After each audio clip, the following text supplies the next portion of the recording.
My name's Michael Ayers. I'm Dean for Math and Science here at Forsyth, and it's my privilege to welcome you to our SciTech speaker series. Over the past several years, we've had many wonderful presentations from a variety of scholars, both nationally and internationally known, and today is no exception. We certainly appreciate you being here, and I think you'll enjoy the presentation. I would like to introduce Dr. Frank Carver, who will introduce our speakers. Dr. Carver. Thank you.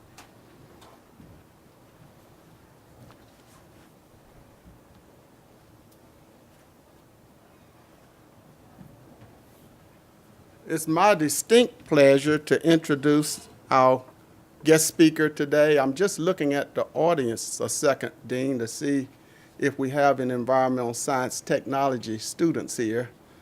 And I see that we do. I hope they all signed in. This is right down our alley in terms of our speaker's topic today. I'm here to introduce Dr. David McNelis. I have not known him until just today, but I've researched him and I know more about him than he knows about me, okay? I know that he's been all over the place, and I know that even though he put all this stuff on his bio, that he has a sincere interest in nuclear energy. I know that everywhere he's gone, he's always attached himself to a university or college nearby, whether it's in Las Vegas, North Carolina, or wherever. I know also that he has been associated with every aspect from professional life with the military, United States Army, the US EPA, the Public Health Service, and he's also been an adjunct professor at North Carolina State, and he currently holds that position. He also currently is our director of the Center for Sustainable Energy and Environment and Economic Development at the Institute of the Environment down in Chapel Hill, University of North Carolina. He has, if you look at the bottom of his bio that you have in your folder, you'll see where he's had a wealth of experience dealing with all aspects of non-reusable energy, including looking at some alternative nuclear energy systems, also looking at technologies and the nuclear fuel cycle, including partitioning, transmutation, repository capacity, and nuclear non-proliferation. I'm going to let him explain what all that means. So without further ado, Dr. McNelis. I thought you'd cover that. Good afternoon. I'm going to be talking about as much as I can, our renewable energy future. And I'll talk about energy future in general. I have, although it's not necessarily renewable, I do have a few slides on nuclear. Hear me back there? I see you hiding that. What we're doing in the United States and around the world is not sustainable. If we continue as before, we are not putting enough money into infrastructure, and over the needs of the world economy over the next 25 years is too vulnerable to things that we have seen between earthquakes, oil spills, hurricanes, these kind of things. And so our system is very vulnerable to those, plus the energy situation itself. When are we going to run out of what? And there are a tremendous amount of sources that we have to be using them in the best manner. This slide is kind of neat. It's kind of complex. Have you seen this one before? Okay, at any rate, on the left-hand side is the supply side. On the right-hand side is the demand. What we are using on both sides, it adds up to about 100 quad. 100 times 10 to the 18th BTUs. So it's a whole bunch. Because it's about 100, these are percents, or you can look at them as percents. And you can see that fossil fuels from the supply side takes up 80-some% of it. We also have renewable energy, 9%, nuclear energy 8%. If you look at the demand side, down in electric power, nuclear provides all of its energy, 100%, into providing electricity. Coal provides 92% into electricity. The others, not so much. A little bit of oil, a little bit of natural gas. Natural gas is obviously picking up with the shale and the other normal sources of natural gas. You can see one other thing I'll show you quickly on here is transportation. 70% of the petroleum is for transportation. But if you look at everything that we have on the road, 93% of it's based on petroleum. So electric cars and hybrids and that type of thing haven't really made a dent in that yet in a big way. Now, when we talked about the 9% of renewable energy, when we look at that, you look at the bottom three blocks, hydroelectric 35% of it, wood 22%, biofuels 21%. A lot of the biofuels is wood and the combustion of wood. So you have wind, the biggest piece up there, and you get up to solar, it's 2% of 9%. So we're looking at really small numbers. And that's that's a 2012 picture. Things have changed a bit since then, but not a big dent in terms of percentages. This graph is kind of neat. It shows from 1800s the energy that we've been using. And you can see in the 1800s, we were using biomass, wood, the combustion of wood for heating homes, for cooking meals, etc. Then early on, the coal started coming, and then it came on in a major way in the 1900s. And then oil started, and then finally natural gas started in the early 1900s, and then hydro, nuclear, and other renewable energies up at the top. So this chart goes out to 2040. So this is a picture of what's going to happen out to 2040. And one of the bottom lines is that we're going to be living with coal, we're going to be living with petroleum, we're going to be living with natural gas, all the fossil fuels out to 2050 or beyond, in addition to all these others. And so we have to make the absolute best use of all of these in the most humane and healthy, environmentally and human health way we can do it. But we're going to be living with all of those. By the way, when I'm talking, there's a relatively small group. So if you have questions that we need to ask now, please go ahead, or you can hold them to the end if it's not relevant right at the moment. Can you go back to that slide you just had? And I'm looking at where we come from since, what is that? This is 1800. Just from what you know, I'm looking at it now coming down with our renewable sources at the top, which is minuscule right now. Yes. And going on to 2040 and possibly 2050. But do you see an inverse relationship starting to happen there? Would you expect that those minuscule amounts will gradually start to? Yeah. You follow what I'm asking? Yes, they're going to grow, and percentage-wise, they'll grow very nicely. For wind and solar, particularly solar, I'm very hopeful for solar. And there's enough solar to provide all the energy the world would ever need if we were capturing it, using it right. And so I'll say a few words about thin film solar and the conversion efficiencies and how they're increasing. This is showing, I just wanted to point out, and this goes out to 2035, but you see the impact of shale gas on these charts. And by the way, this is from the Annual Energy Outlook publication of Department of Energy, the Energy Information Agency. But the major change on here is shale gas. But you still see, well, you see the tight gas offshore, et cetera. But the shale gas is the big change. And this now is the looking at the consumption by fuel. And again, you've got 80-some% of it is fossil fuels, even out to 2040 here. You've got liquid biofuels, it shows it at 2%. You've got the renewables, including or excluding biofuels, at 10%, and that's about it.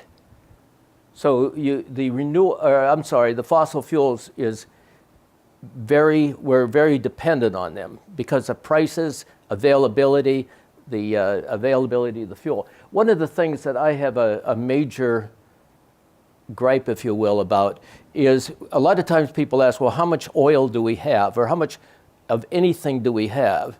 It's not ours. It belongs to our progeny. It belongs to the generations that are come next. When we look at our cars are about 5%, single-digit efficient. So right away on the engine, you lose 60-some% of it in heat that goes out in the way of heat. You put your hand on the engine after it's been running, it's there.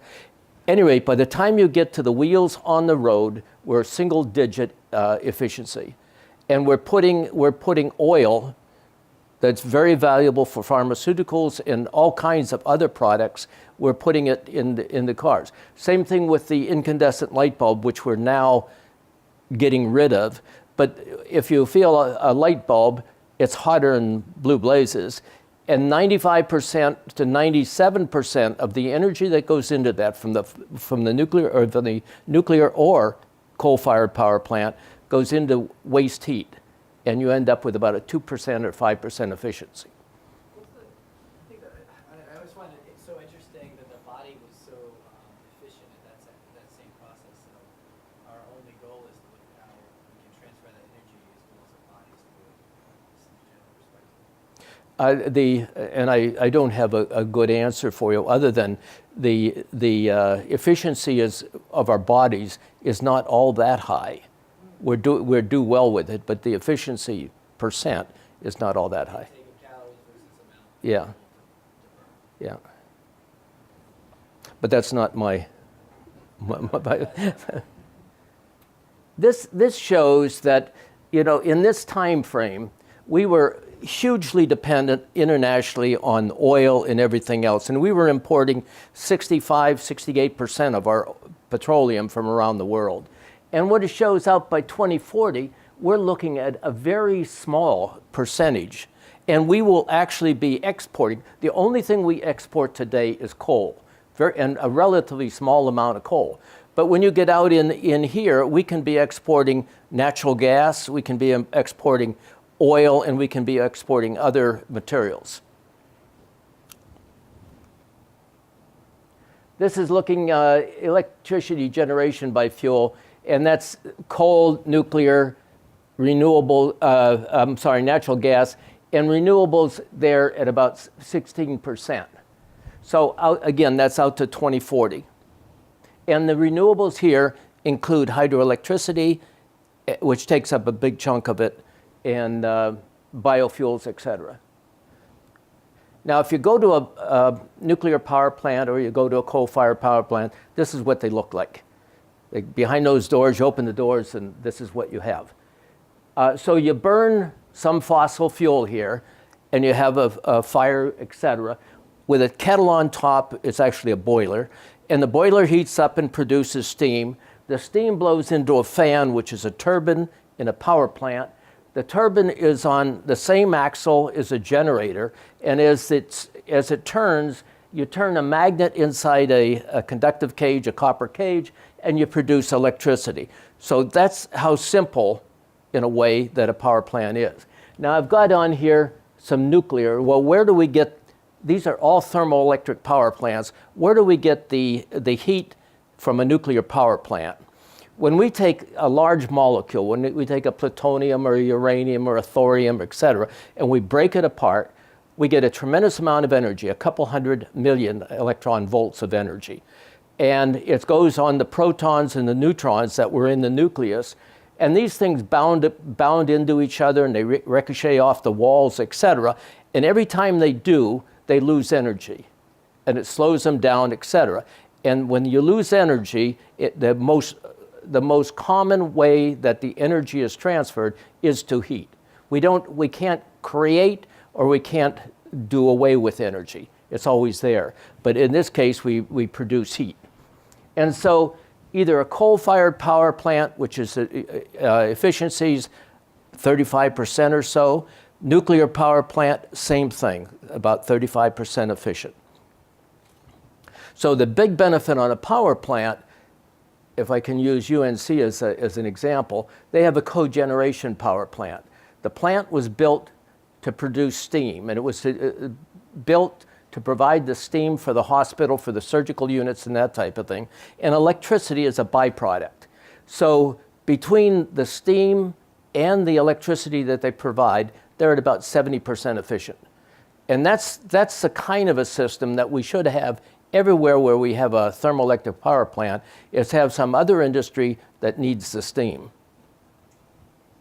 Now that's a simple one. Here's a very complex one where you have the coal going into the boiler. Typically what's done now is they use a pulverizer, so the coal is about the size of talcum powder. And there's air blowing up through it. By the way, when you go down in size, you increase the volume, you increase the surface to volume ratio. So as you go down in size, you have a lot more surface, and you've got air blowing up, so it has it up in the flame, and you're putting lime in it to cut down on the SO2. Then to go across the top, you have,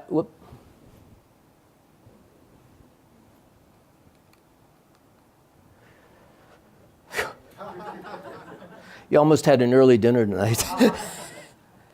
At the top, you have pipes with water flowing through them, and that's where the heat causes that to produce a steam which goes into the turbine and turns the generator, etc. Now, when I go over to turn the switch to turn the lights on,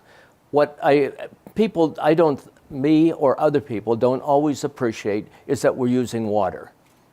And when we take a shower at night, or whenever we take showers, wash our hands, we're using electricity. We need the electricity to move the water around.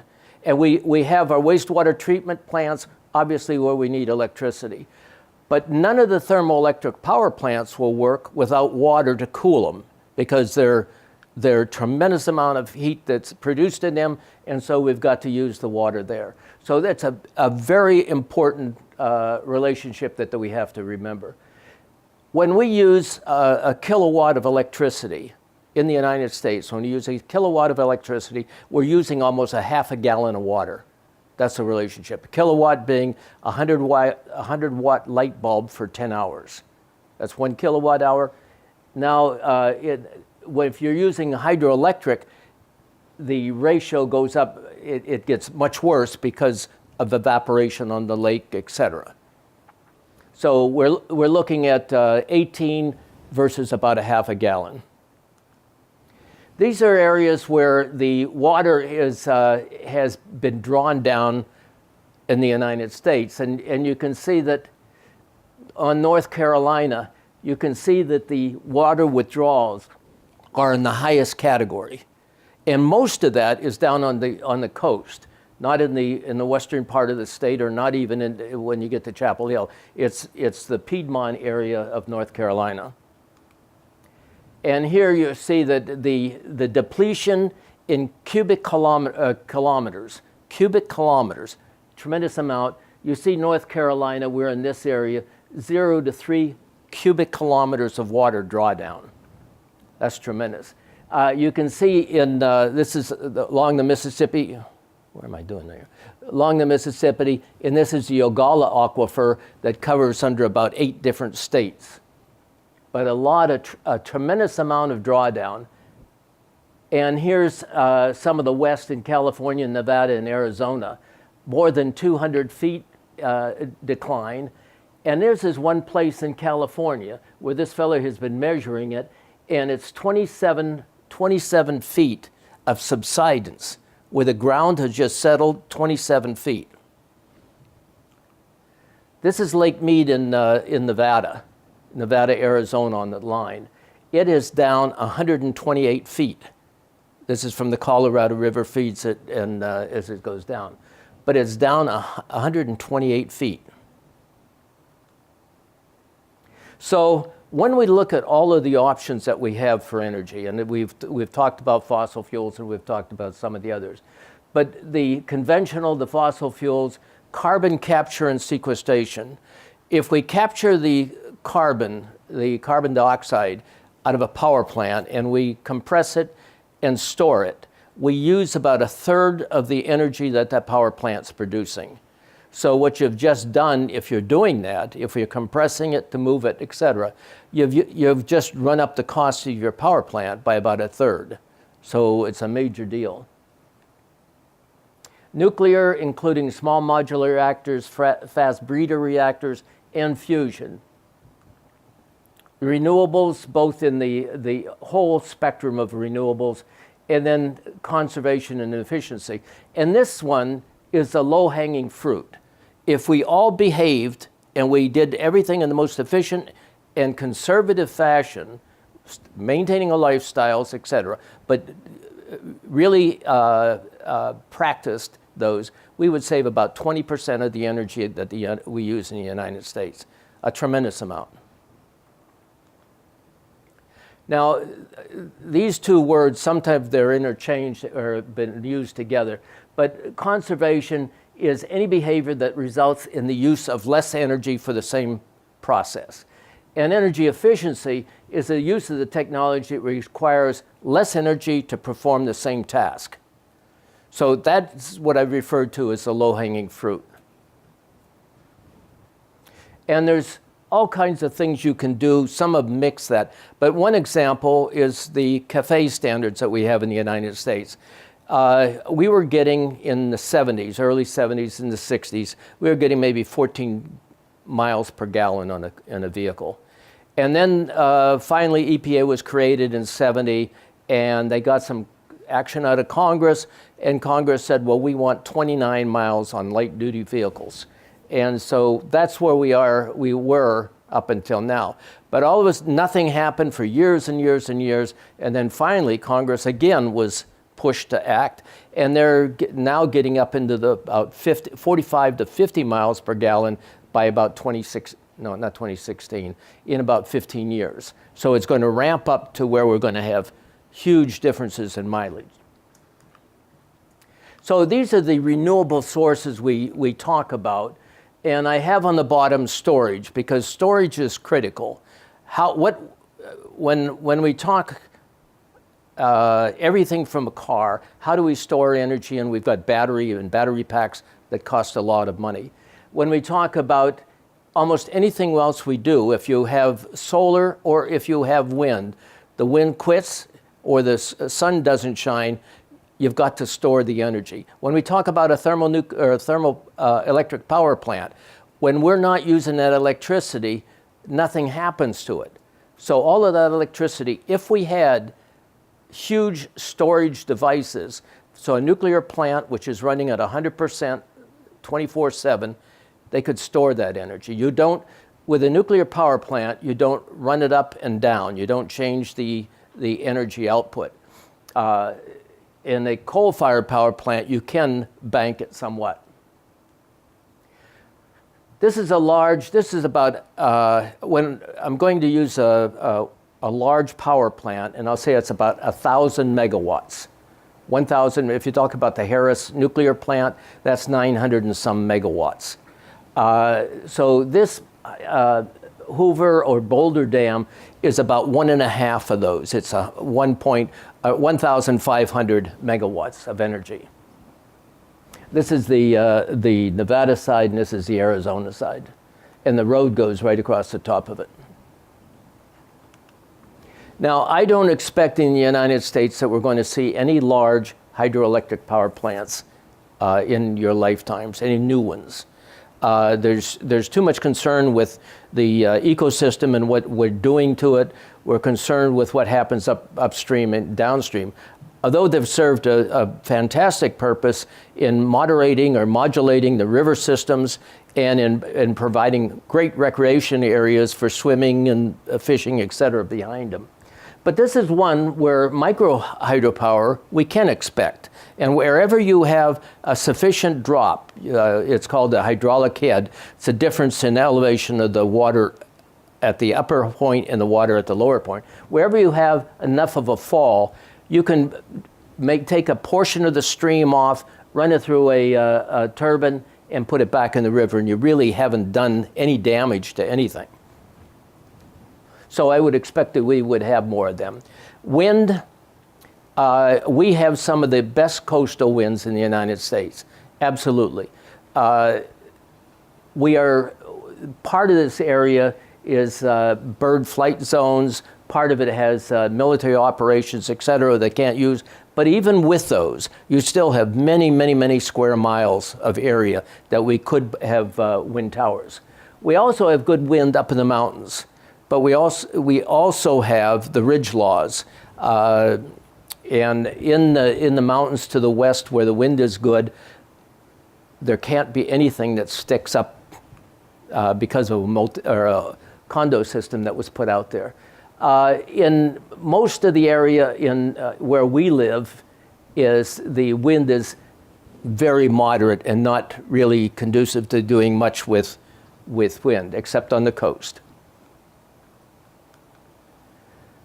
Here's one of the downsides of wind. If a wind, they can produce about 5 megawatts. That's huge, 5 megawatts per tower. And so when they do that, you have to have blades on them. And if you take the blades, the diameter of blades for a 5 megawatts, 120 meters. Now, football fields, less than 100 meters. So the blades on these things, 120 meters.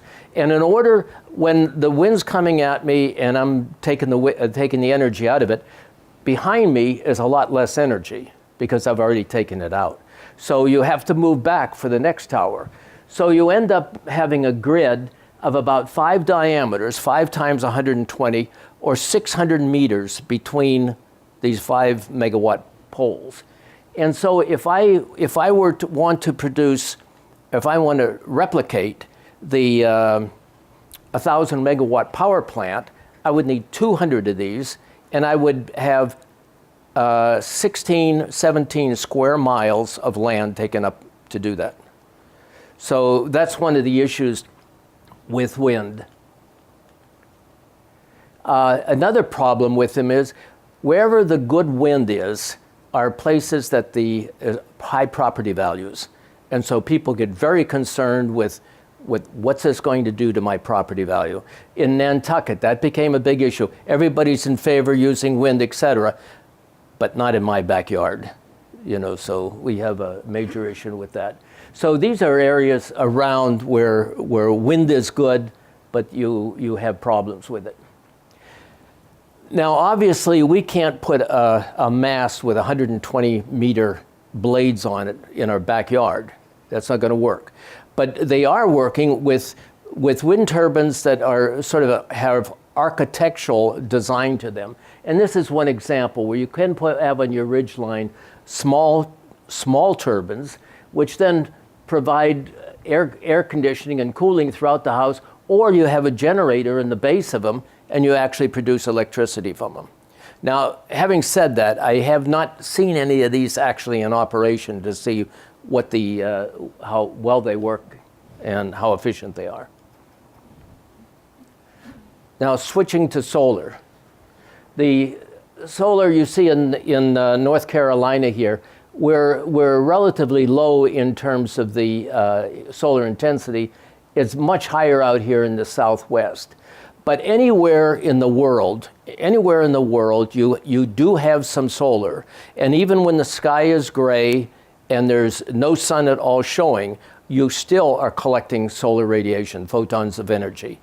And by the way, that's another unusual thought, to think of I'm getting energy from that light and actually photons are striking me and providing energy into my system. They're not doing much to it, but it's there. So one of the inexpensive ways, if you're building, starting a new construction, is to use some passive solar features. And what this one's showing is you've got overhangs, first south-facing, overhangs so that the summer sun doesn't come into the house, but the winter sun does. You have heavy, high-density materials, concrete and otherwise, somewhere in the house so the sun, when it hits it, and then when the sun goes down, those still are providing radiation into the house, thermal radiation. If you've touched a concrete building or anything, after the sun goes down, you can feel the heat coming out of it for a long time afterwards. So those all have and then there's heat circulation, et cetera. And then we show there's a tree on there. But in new construction, you can affect your electric bill by 25% by the proper selection and placement of plants. You know, the deciduous, the conifers, and all the plants that you might consider using. Here's a couple simple systems for using thermal cooling. And the top one is very simple. You take a shed roof or somewhere and you put some black pipe on it, maybe cover it with glass or whatever, but a pipe with water running through it. And you can run it into your shower or your storage tank, and it'll raise your temperature in your storage tank. Instead of raising from 55 degrees to 104, you're starting maybe at 70 degrees or so. So you're raising it much less. You can get fancy with it if you're going to use it all year round, and you'd be running a glycol or something else through it, and you have to have a exchange in the tank, and then that provides the hot water. Any questions on any of those?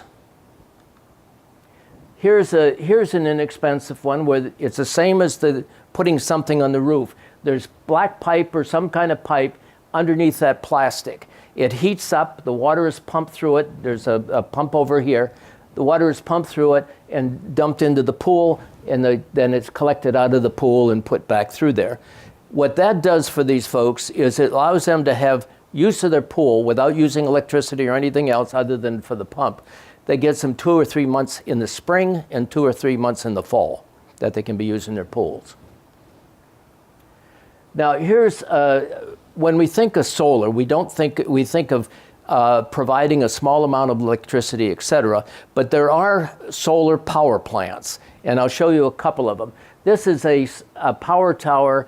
The thing in the middle is about 14 stories high, and you have a tremendous amount of mirrors on axles that can track the sun. So they'll turn in both directions and track the sun all the time, focusing their rays on this up here. And this is what it looks like. You have, after it's been running a bit, you have the cold salt tank. The cold salt tank is actually, after it's been running a while, at 288 degrees C. And it goes up to the tower, and all these mirrors, these heliostats, are throwing the heat onto the container up here, and it comes back down at 565 degrees. And they put it in a salt tank where it's held for a portion of the time. Steam comes out and runs the generator and the turbines, and then what's left, the water goes back in the cold tank and it recycles. But when the sun goes down, that tank is still very hot. And so that tank will be running for 2 or 3 or 4 hours, maybe up to midnight before you have to click in with a gas energy system. Now here's 3 power towers. And this one is 400 megawatts.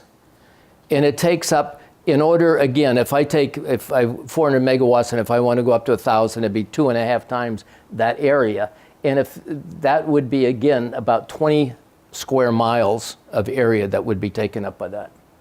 But those are all panels that are booming up on these 3, and the combined power of all three of them is 400 megawatts. Now, another way of doing it is with, these are parabolic mirrors. And what they have with the parabolic mirrors is you've got a pipe with a water or some fluid working through it. So all of the energy from the parabolic mirrors is on that pipe. And so the water or whatever it is heated up to where it can boil, form steam, et cetera, and run a turbine. So that's what that's doing. And if you look, here's the largest one in the world, 280 megawatts. So 280 megawatts, and you can see the size of that field. So again, 4 times that or so to bring it up to a big size power plant. Where is that? I'm sorry, this one is in Gia Bend in Arizona, south of Phoenix. And this other one is in the Nevada, California line. One of the things when we calculate what is the return on investment on solar, and we figure up, what the cost and how much electricity it's going to come down, but few people realize that the solar panels themselves, their efficiency degrades over time.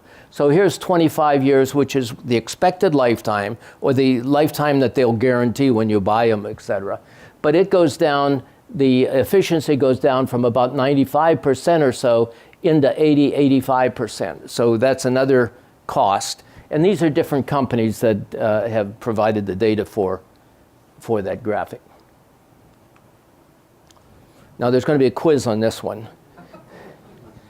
The point I want to show, this is all the work that's going on PV materials, photovoltaic materials, including organic photovoltaics, thin film, et cetera.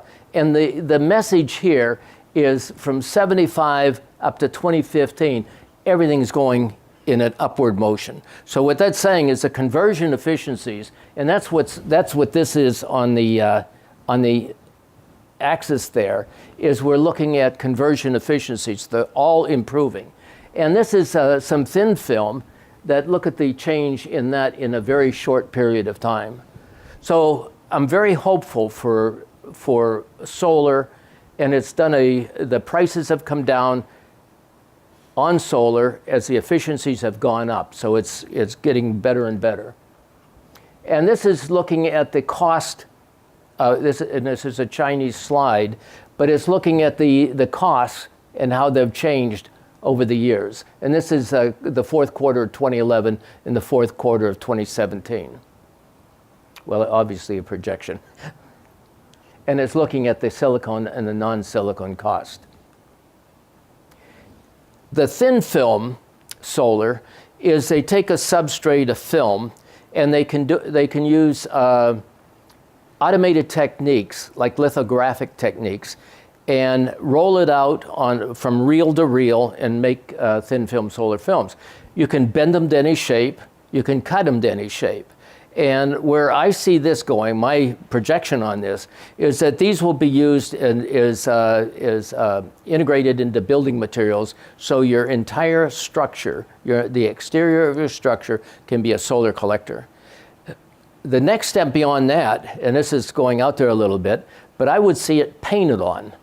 And the way you could, when you paint your house, then you have to plug in something and an extension cord or something. But whatever that makes it work, I see that being painted on at some point in time. I'm not going to talk much about biofuels because you're pretty up on that. But this is looking at the original process, the sugar cane, and you already have your sugar. You ferment it, you distill it, dry it, and you have an ethanol. And then the next one we looked at is corn. And as you know, there was a big push on using corn. And then all of a sudden someone said, hey, that's food. Let's slow down a bit. So they did. But at any rate, you have to use an enzyme to break it down. And then you have your sugar and you go through the same process. The one that has a lot of hope and a lot of benefit is using cellulosic, where we use basically materials that are trash. You use the crop residues, the corn stover, rice straw, wheat straw, forestry residues, and slash. All these things can be used in cellulosic. With cellulosic, you've got a couple more steps. You have to collect it, but before you can actually use it, or before you can put the enzymes to work on it, you have to thrash it and break it down to where you create a lot more surface area. If you take a log and throw it in, it'll take jillions of years for the enzymes to work on that. But if you make it into sawdust, it'd be a lot faster. And so that's what that's doing. And then when you get to the enzyme portion, you don't have a single enzyme that will work. You have to use a cocktail of enzymes. And Novozymes in North Carolina is and the company from Denmark, I believe, that company is probably the furthest along in this area. But anyway, it would be a cocktail of enzymes. So the trick here is to find the ones that work the best and are at the right price, so you can make it work economically. Ocean energy. We've got different types of things that we can get from the oceans. One of the easiest, we have currents and we have waves, and the currents go in the same direction for long periods of times, and waves change every few seconds. They're just bobbing up and down. So we can use both of them, but differently. Here's something that can bob in the water, and there's all kinds of different devices, and there's material out on all different things. But this is something that anchored to the bottom, and it just bounces up and down on the water. And remember I said that a magnet going around inside a copper frame? Well, this is the same thing, except the magnet's going up and down inside a copper frame. So you're getting the same thing out of it. And so that one is not much of an objection. There's not much of an objection to this type of thing in terms of visibility and that kind of thing. Here's tidal energy. And again, there's a couple of these. There's one in Russia and one in France where they're actually using this. But you have to build sort of a dike or a dam across the estuary, and you let the water in, and you let the water in through a turbine, and you collect electricity from that. And then you close the gate as the tide starts to go out, and you can save that water and use it as a hydroelectric plant. And when you need peaking energy or energy at all, you can open the gate and let the water back out. And so you get energy coming and going. The downside of that is, again, you're messing with ecosystems and the stream and upstream and et cetera. So there's issues associated with that. And as I said, there's, to my knowledge, only 2 of them in existence. Now here's one where and there's actually an example of this in the river up in New York or New Jersey, where they have basically wind machines, but upside down in water. And one thing I didn't mention, and the same thing is true here, when we take, you're worried about it, birds and everything else, but when you have 120 meter arms on that thing, it can't turn very fast. It's got to turn very slowly, because if it turns fast, centripetal force, et cetera, it would rip it apart instantly. So the fans, or those big turbines, you can see the arms going around. And likewise, these would be doing the same thing. And as such, they don't really hurt the aquatic system, et cetera. And you've got a very low profile above the water. This is ocean energy. Anywhere that you have a 20 degree C or a 40 degree Fahrenheit difference between two temperature ranges, you can have a heat engine. And so in the tropics, we have such a situation. Surface temperature is 80 degrees, 85 degrees, something like that. And as you go down, you'll drop down 40 degrees Fahrenheit or 20 degrees C, all the way across. So if you look at this across here, most of these apply. So here's, all of these would apply to that, where you could have a heat engine. And this is the kind of, one kind of a concept for this, is you've got, you're taking the water at the surface at 80 degrees Fahrenheit, and you're bringing it down, and you change it to about 73 as you get further down, and you've taken some of the heat out of it. And at the same time, you bring water up from the bottom, and it's at about 40 degrees. So in the middle, you have a loop of a low boiling point fluid, and this we use like something like ammonia. And so in here, it heats up the ammonia just a little bit because it's a very low boiling point, makes it into a vapor, turns a turbine, goes up, it condenses again, and comes back down and keeps doing the loop. So it's a closed loop. You're not losing anything other than it. One of the issues with that kind of a system, if you're out in the middle of in the equator, is you've got to get the electricity to shore and everything that means. Geothermal technology, we talk about two things, geothermal and ground source heat pumps. I'm very positive about ground source heat pumps.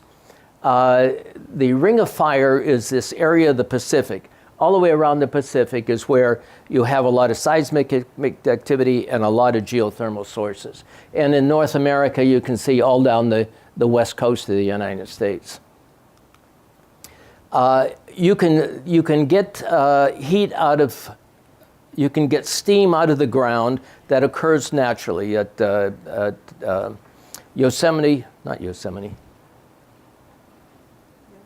Yellowstone, thank you. At Yellowstone, it boils up out of the ground, etc. And so it's close. If that's hot enough, you can use it to run a steam turbine, etc. If it's not, you can still use it to heat things. But this is an example where they actually build a plant where they use water, they pump water down and it into the magma, heat it up, bring the steam up, and they run a turbine and a generator with it. So that's one example where you can make a plant out of it. In the United States, we have some plants in Nevada and elsewhere, in California, that actually use geothermal to produce energy. Now, this is the ground source heat pumps. Anywhere in the world, if you dig down in the ground, you're going to find a place that the temperature is the same all year round. And so out here, if we dug down 5 meters, about 15 feet, the temperature be down there would be 55 degrees. And 55 degrees when it's 0 out looks pretty good. 55 degrees when it's 100 out looks pretty good. So that's what we want to do. And so in all of these cases, we want to run a liquid or some kind of a fluid through that region where it's 55 degrees or less, and use it either to cool or heat our house. And so this is, and by the way, each of these shows very little pipe. In order to actually use it, you have to bring the temperature that's in your house and that at the 55 degrees. So you need a lot of pipe in the ground to do this. But you can go vertical, and on existing structures, that's about the way you have to do it unless you want to take out all your trees. New construction, you can use slinkies or you can use horizontal, and you can put it under your driveway or wherever you would want to, but not on existing structures. If you have a pond, again, if the pond has any depth at all to it, it'll be changing temperature always at the surface, but at the bottom, it's pretty constant. And so you can use that. And then with these, you're basically, to heat or cool your house, you've got something that looks like a refrigerator. You put something that's hot inside your refrigerator, the refrigerator takes the heat out of it, and it shoves it out on that thing that collects dust on the back of the refrigerator. And so that releases the heat into the room. So this is the same kind of thing. You have a compressor and a expansion valve on it, and so you can, and from summer to winter, you just turn that around and just turn the device around. So it's basically using something like a refrigerator with ground source heat pumps to heat and cool. The North Carolina Botanical Gardens over at Chapel Hill uses ground source heat pumps to heat and cool something like 30,000 square feet. I mean, and I may be underestimating that. And then when I said we need large storage, and I hope I'm not, I think we're okay yet. When I say we need large storage, this is about the only thing that we have that is large storage. And this is like coal-fired power plants or whatever kind of a thermoelectric power plant sitting out where there's good topography and they have a nice lake or reservoir up on top of the hill. So at night when they're not using the electricity, and it's cheap by the way at night, they use the electricity to pump water through a turbine and pump it up into that reservoir. And then again, when they need peaking power or when they just need power, some additional power, they just run it back through. So this is, you've got some very high efficiency in here pumping the water up, and you've got a high efficiency coming back down. Now I'm going to talk about nuclear for just a minute. Do you have anything nuclear? Do anything? Anyway, this is what a Westinghouse nuclear power plant looks like. All of our power plants in the United States are what we call light water, because regular water is used to cool the plant, and it's also used to slow to moderate it, to slow the neutron down. So you have inside the containment vessel, and the containment vessel, everyone in the United States has 4 to 5 feet thick of concrete with massive rebar in them, a rebar that's 3 to 4 inches in diameter. And when we talk about Chernobyl in a minute, the Russian RBMK didn't have any containment on it, the one that blew up in Chernobyl. So anyway, we have that. This is the first loop that goes through the reactor core. That's water, but it's a very high temperature water. It's transferred into this steam generator, produces the steam, goes through the turbine, and then you have a third loop that goes back into the river or lake or wherever it goes. In the meantime, you produce electricity and you light up the town up there. Any questions on that? When we talk about CO2, the biggest things on here are the coal and the natural gas combined cycle. Tremendous amount of CO2 from the two of them. But the next graph to them shows the same thing, but with coal capture and sequestration. So we can go from here down to here by carbon capture and sequestration. Same thing with the natural gas. This is it. Now nuclear is over here very low. It's even lower than solar in terms. Nuclear doesn't produce any CO2 in running the plant. Where that CO2 is coming from is the security vehicles and the mechanical vehicles, generators, et cetera, that they have. In North Carolina, we have 5 nuclear power plants. Nationally, we get about 20% of our electricity from nuclear power plants. North Carolina, we get about 36%, so we're higher.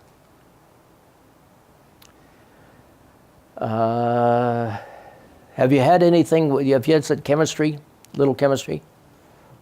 What we're showing here is for every element we have, and we've got 90 elements that are natural. We have a bunch of them that are man-made, plutonium being one of them, but are natural. And every one of them has some isotopes or some other forms of it. So everything, these are all hydrogen, isotopes of hydrogen. Plain hydrogen has 1 proton in the nucleus, and so the red is the protons. And the deuterium has 1 proton, 1 neutron. Tritium, 1 proton and 2 neutrons. Tritium is radioactive. But at any rate, so any time, whatever number of protons there are, that defines what element it is. So if you've got 92, that says it's uranium. If it's 94, it's plutonium. And then these, if we say uranium-235, that means a total of 235 neutrons plus protons. So at any rate, the reason I mention that is because the fuel that we use, when you pull uranium out of the ground, there's only 0.7% of it that's U-235, and we need U-235 in the reactors, in our commercial reactors. So in order to do that, they enrich it to 3.5 to 5%. So anyway, this And that's not real difficult, or? enriching? Yeah, Yeah, enrichment. I mean, enrichment programs for weapons training is one thing. Then it's not as difficult to make those sort of programs. If you can enrich to 3.5%, there's no reason for you to have to stop. Right. And you could enrich to 90%, and then you've got weapons grade material. I see. So that 3% is really, I mean, achievable. Oh, the 3%, we do it all. I mean, all of our reactors run at, Yeah, understandably. I just wondered, at what level, like, of a country do you have to be at to utilize that kind of technology? How much money? The International Atomic Energy Agency, United Nations, et cetera, are trying to limit countries doing enrichment. And so that's where the issue is with Iran. Yeah, so it seems like a similar issue. Like if you're having so much trouble developing certain technology, then you must be trying to do more than you are. Just seeing how much funding it takes to get one of those programs started to. Takes a lot. When we talk about this, we're talking about U-235 and 238. So there's 3 atomic mass units difference between those two, 3 neutrons. And so it's like taking a bucket of gravel and some sand and swinging it and swinging it and swinging it and swinging it for a long period of time, and then all the gravel's on one end and the sand's on the other. And so that's what you're doing based on 3 atomic mass units. So it's just a really large. And so and when the Iranians are using cyclones, that doesn't sound right. Anyway, they're using something that's spinning it up like this. In the United States, we use gaseous diffusion, where we have it in gaseous form, but it's still the same thing. You're separating 3 atomic mass units. So that little pellet up there is now 96.5%. That's U-238 and 3.5% U-235, and that is equivalent to a ton of coal, 1.5, a bunch of oil, and a bunch of wood. We've had, this is the issues with nuclear. One is catastrophic accidents. We're always concerned with that happening. We're concerned with the non-proliferation. We don't want this, the technology, the people, or materials getting out and being used by countries that wouldn't use them properly. We haven't figured out yet what we're going to do with all the radioactive waste. Yucca Mountain was planned for that, but that's tabled for the moment. And then the economics, because they're very expensive. We've had 3 accidents, and I say accidents and I bite my tongue every time I do that, 3 situations where nuclear has happened. 3 Mile Island in 1979, Chernobyl in 1986, and then most recently, Fukushima Daiichi. In 3 Mile Island, there was no fatalities associated with it. The radiation levels were extremely low, and the statistical projection for 3 Mile Island is anywhere from 0 to 5 people could die prematurely from radiation from that accident, but a very, very small amount.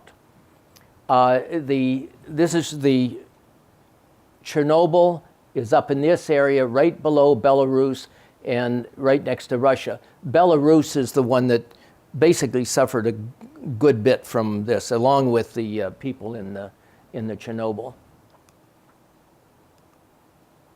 Chernobyl was a consequence, not an accident. And I was there, and we went over to check on the relevance in this, but it was a bad design, bad management, and bad operations. They decided to do an experiment. They defeated the safety systems. They pulled the control rods out of the reactor. They turned the water off. They did everything that they could conceivably do wrong, and it blew up. But it's not a nuclear explosion. It's a boiler that you start heating up, and as it heats up, it puts more pressure on it. The pressure causes the heat to rise, et cetera, until it blew up. And so you blew up a boiler. In this case, however, it also threw 5% of the core out to 50 miles out into the countryside.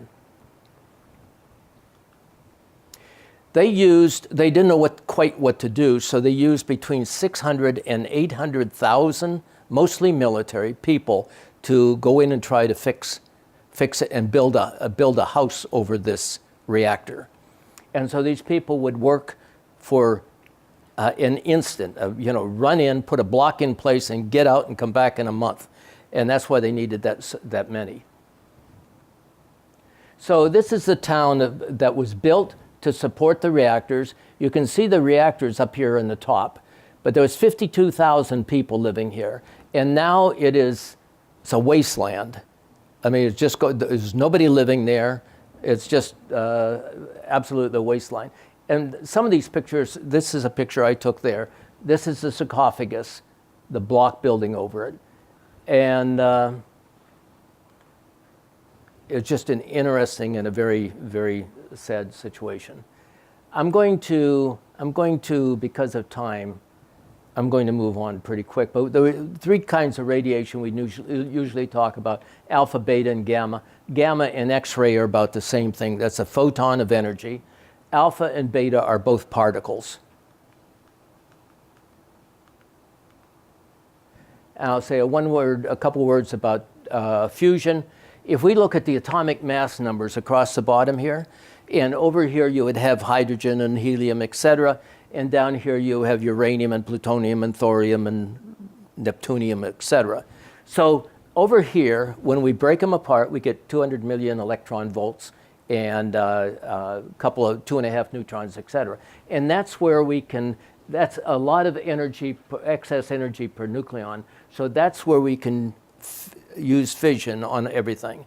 Here is where you fuse, and you fuse either hydrogen with deuterium or deuterium, tritium, etc.